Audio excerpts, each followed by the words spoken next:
Hi everyone, it's Ashley. Thank you so much for clicking on my video today. So I have to admit, today I have kind of been panic crafting. My mother-in-law's birthday is today and we are going to go out tonight and have her birthday party after dinner. So I kind of waited till the last second per usual to kind of get everything ready for her party. I wanted to take you guys along and I really wanted to show you how I'm gonna make the cake topper that I'm gonna make today. However, it took me absolutely forever to figure out what I was doing and what I was doing wrong and just the papers I wanted to use. And it just kind of, everything just kind of went wrong. But once I got everything kind of sorted out, I got my papers picked, and I could see the light at the end of the tunnel, I decided to turn on my camera, and I do want to show you guys at least how I put it together. So if nothing else, you can see that. That is where we are now. I wanted to show you guys the decorations I got for my mother-in-law's birthday. It's nothing crazy, but it is her 70th. So I did want to do something just a little more than normal. So they had these cute little napkins, and then I got a banner and it just has these sweet little doggies on it. And then I just got a little set of dessert plates. I'm just gonna come through, have a few middles here that I need to get out of our sentiment. So I'm just gonna take just a moment to do that before we kind of move on and I show you guys my idea for her cake topper. So I got these little decorations at Target, and I don't know, okay, so the story is my mother-in-law has always had dogs. She was just always a dog person. She has always been a dog person. And now she is 70 and she no longer has any dogs, but she really wants a dog. So she's like trying to convince my father-in-law that she wants a dog and that they should get another dog. So he is like firmly against that. He does not want to get another dog. I just thought it would be cute to say, Grandma, this is as close as I could get you to a dog for your birthday. So that was my idea for grabbing the little doggy decorations. Now, I will tell you, I kind of second guessed myself because I think that they're for like an actual dog's birthday. But I'm telling you, oh, I have just a little tiny middle here I need to get out. But I'm telling you, like, it was with all the other party decorations. It's not like I went to like the pet section. I just thought it was super cute and funny. I thought that she would appreciate it. And I don't know, I just love me a good theme. I love a good pun. So I immediately was drawn to it and immediately thought of the idea. But I have to admit, I did call my husband at work. He did not answer because he works very hard and he is busy during the day, but I did call him and he didn't answer, so I had to kind of make a decision and I decided to go with it. So he calls me back like maybe 40 minutes later and he's like, hey, what's up?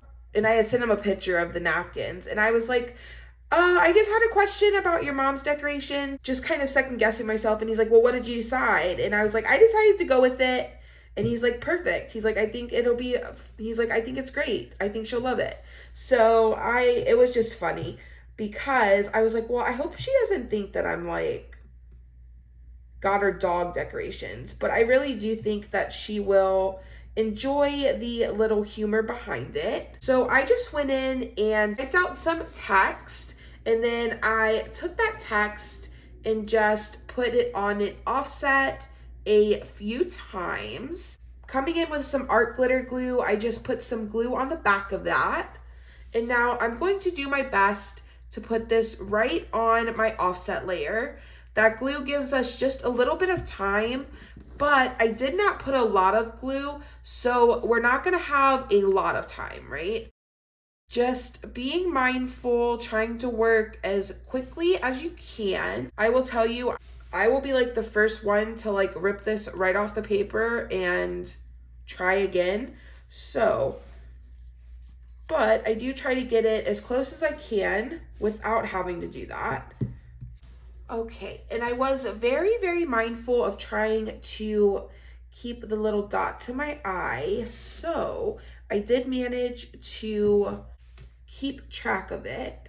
So I will just put that right in place. My H is a little high. I'll see if I can let's see if I can kind of get this up without ripping my paper.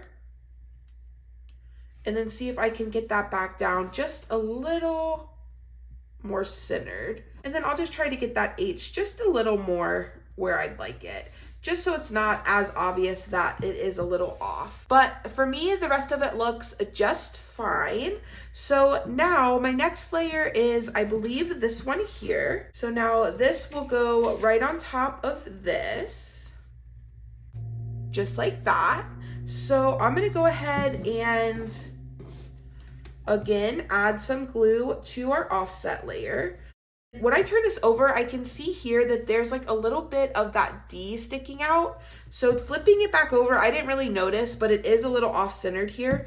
So I'm gonna go back in once again, just see if I can kind of lift that up without ripping my paper. If it's gonna rip the paper, if I'm gonna destroy my project, it's gonna stay exactly where it is. If I can get it up and I can reposition it, that's one thing, but I am not going to ruin my whole project just to get that D a little more straight, right? So that is just fine. It looks great. Let's go ahead and turn this over. Once again, I will just add some glue to the back of the offset layer here.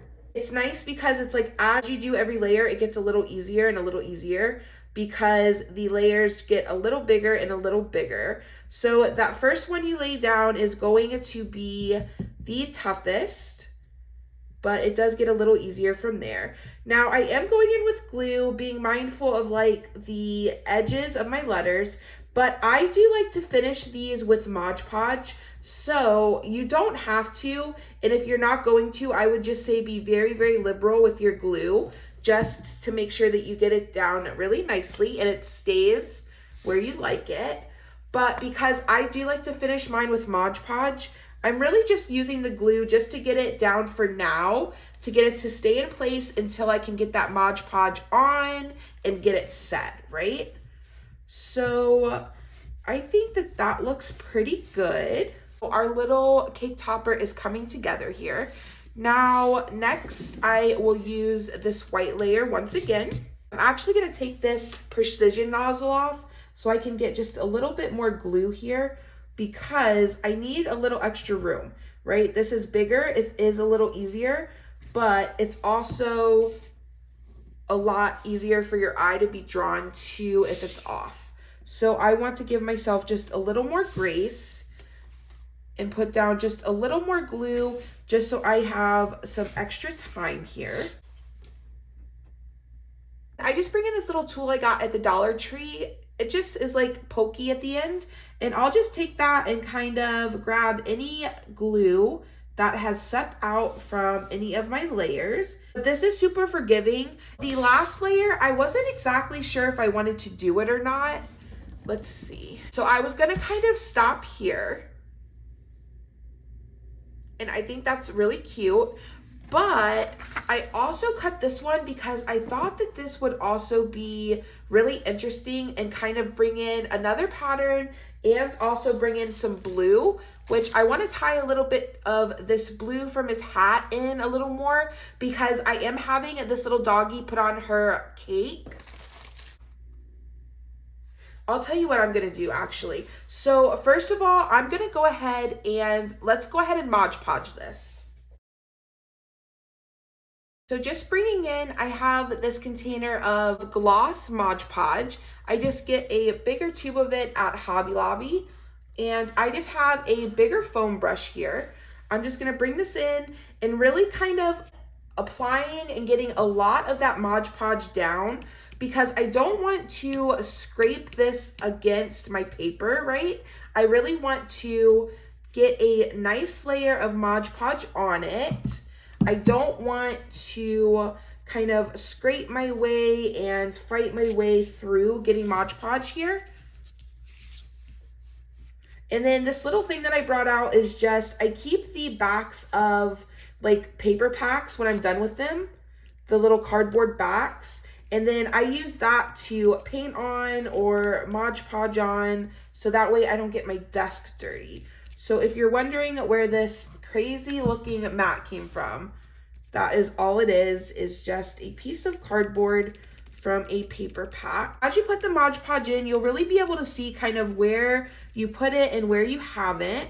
So just make sure, because this is a gloss finish or a matte finish, it is going to be different. So make sure that you're getting it everywhere. So I like to just go in and again, really get it down. And then from there, once I kind of get that everywhere, now I'm going to go in and really focus on my brush strokes. So I just kind of like to get everything going in one direction, whether that be up and down, side to side, crisscross, whatever your heart desires. But I just think the key is just making it uniform and just doing it all around, right? Okay, so that looks great. I have to tell you guys a funny story. So the last time I went to Walmart, I found this pack of foam brushes, but they're like the big foam brushes, right? They're this one, the one I just pulled out. So I never get the big ones. I always get like the smaller ones from like Hobby Lobby. But I found this and it was on clearance for $3.28. And I guess it used to be like 5 something because it said save $2.18. I get up to the register and of course it's like self-service only. So I'm ringing something up and I accidentally had 2 of something and I didn't want 2 of something. I thought I grabbed like a toilet paper and a paper towel, but I grabbed 2 paper towels. So I wanted to take the second one off. And so of course the little attendant had to come over. So he comes over and he takes it off and I say, thank you so much. And I apologize for messing up. Well, of course, 2 items later, I go to ring up the foam brushes and they ring up $5. But it's like, I just called the guy over and he already just fixed my mistake. Like, I couldn't call him again. So I ended up paying $5 for this pack of like bigger foam brushes, which I still feel like is still not a bad price. Like if it would have rang up like $23, I would have absolutely called him back, but it didn't. It rang up $5 and I was like, okay, that's fine. Like I'm not calling this man back over for this. So I'm just gonna kind of let this dry. I might bring in my hair dryer, I might not. I have a couple other things I need to get done.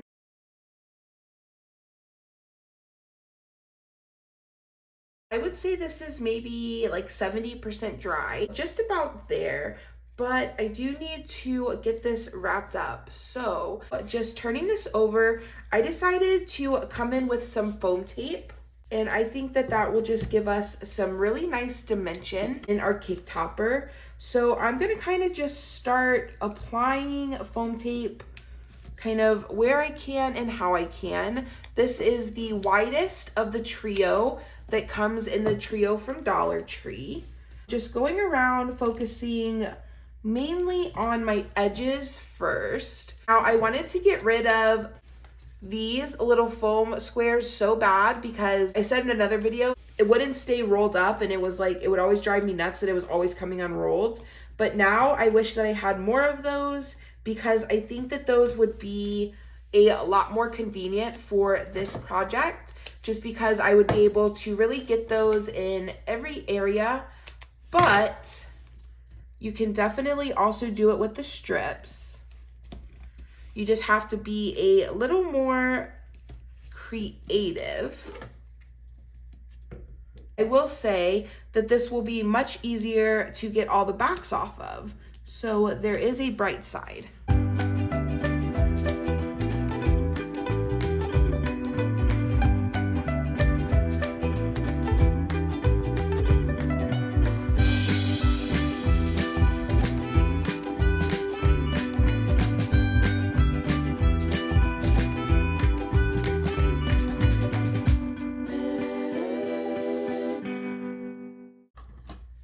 Okay, so I ended up with something about like this. It's not the prettiest. I probably could have been a little more efficient with my foam tape, but I just kind of winged it. I put things where I thought they would fit the best, and this is how it came out, and I think this will be just fine. So just going through with my weeding tool, it really helps to grab the back of those foam tapes. So I will just go through collecting all of those. Okay, and then bringing in my sentiment here, I'm just gonna kind of hover this over my bottom layer, trying to get it as centered as I can. It's a little hard for me to see, but just being really patient with myself here. So I think that's just about good. Is it really off? No, it's fine. So this is how it ends up looking. So I am going to now bringing in just a couple different sized dowel rods. I have either these shorter ones that I was thinking I would put like this, or I could do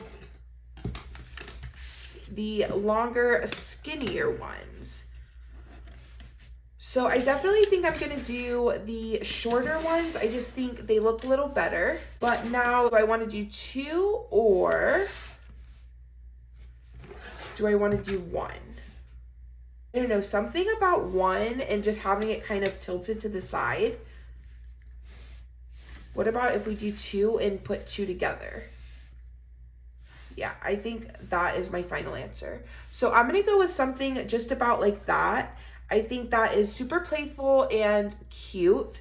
So just kind of, let's see, I'm gonna flip this over, and then I know that I wanna kind of have it just tilting just a little. And then I'm just gonna make sure my dowels are lined up here at the bottom. Just bringing in some hot glue. I am literally just gonna start covering this in hot glue. I should have grabbed another glue stick.